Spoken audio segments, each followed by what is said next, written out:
Hi all! నేనైతే ఒక మూవీకి రివ్యూ ఇద్దాం అనుకుంటున్నాను ఫర్ ద ఫస్ట్ టైమ్. అది కూడా ఒక కొరియన్ మూవీ. అయితే మూవీ జోనర్ వచ్చేసి ఏంటి అనంటే హారర్ అండ్ మిస్టరీ అనమాట.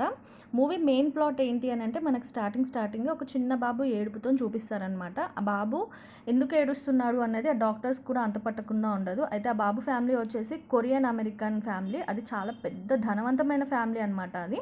సో వాళ్ళు ఏం చేస్తారు అనంటే ఒక షమన్‌ని పిలిపిస్తారు. షమన్‌కి అర్థమైపోతుంది ఏంటి అనంటే ఆ బాబుకి వాళ్ళ ముత్తాత గారి శాపం ఉంది. సో అది ఛేదించాలి అనంటే ఆ ఫ్యామిలీ యొక్క పెద్ద ముత్తాత అయినటువంటి కెఫిన్‌ని తేవాలి అని చెప్పేసి చెప్తుందనమాట. సో ఆమెకి ఒక ఫెంగ్ షూ ఎక్స్‌పర్ట్ యొక్క హెల్ప్ అవసరం ఉంటుంది. సో ఆమె ఒక ఫెంగ్ షూ హెల్ప్ అని తీసుకుంటుంది. మొత్తం నలుగురు కలిసి ఆహ్, నలుగురు కలిసి ఆ శవపేటిక ఎక్కడుంది అనంటే ఒక కొండ మీద ఉంటుందన్నమాట. సో అక్కడికెళ్ళి చూస్తే ఆ ప్లేసే వాళ్ళకి సరిగ్గా అనిపించదు. కాకపోతే చెయ్యాలి అన్నట్టుగా చేస్తారు.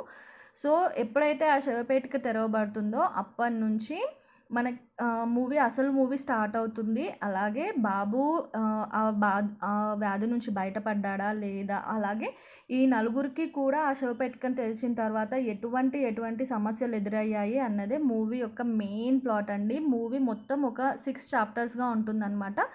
ప్రతి చాప్టర్‌ని కూడా చాలా ఎంజాయ్ చేస్తూ చూస్తాం మనము. అలాగే ఈ మూవీ ఫస్ట్ నుంచి లాస్ట్ వరకి నిజంగా ఆడియన్స్‌నైతే సీట్ ఎడ్జ్‌లో ఉంచుతుందండి.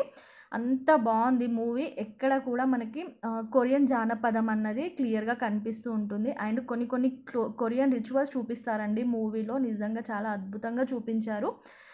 మూవీలో వచ్చేటువంటి హారర్ అంటే ఎవ్వరు అంతగా భయపడరు. అలాగే ఫ్యామిలీ మొత్తం కూడా కలిసి చూసేటువంటి ఒక మూవీ అనమాట. ఎవరైనా సరే చాలా బాగా ఎంజాయ్ చేయగలరు. ఈ మూవీ ఓటీటీ వచ్చేసి మనకి ప్రైమ్ వీడియో అండి. అలాగే బుక్ మై షోలో కూడా అవైలబుల్‌గా ఉంటుంది. అలాగే తెలుగు, హిందీ, తమిళ్, కొరియా ఈ అన్ని లాంగ్వేజెస్‌లో అవైలబుల్‌గా ఉందనమాట ఈ మూవీ. కొన్ని కొన్ని అలాగే సౌండ్ కూడా హారర్ మూవీ అని చెప్పేసి ఫస్ట్ నుంచి లాస్ట్ వరకి అంత భయంకరంగా ఏం పెట్టలేదు. ఎక్కడైతే అవసరం ఉంటుందో అక్కడ మాత్రమే మనకు సౌండ్ ఎఫెక్ట్స్ ఉంటాయి. సో సౌండ్స్ ఉంటాయి. హారర్ మూవీ అని భయపడాల్సిన అవసరం ఏ విధంగానూ లేదు. చాలా అంటే చాలా మంచి మూవీ. పిల్లలతో కలిసి హ్యాపీగా ఎంజాయ్ చేయొచ్చనమాట. సో మీకు ఒకవేళ ఈ దసరా హాలిడేస్‌లో ఏదైనా మంచి మూవీ చూడాలి అని అనుకుంటే మాత్రం హ్యాపీగా ఈ 'ఎగ్జుమా' మూవీనైతే చూసుకోవచ్చు. And thank you for the watching this video అండి. And please subscribe my channel. For the first time నేనైతే రివ్యూ ఇచ్చాను. ఏమైనా తప్పుగా ఉంటే చెప్పండి నాకు. Thank you.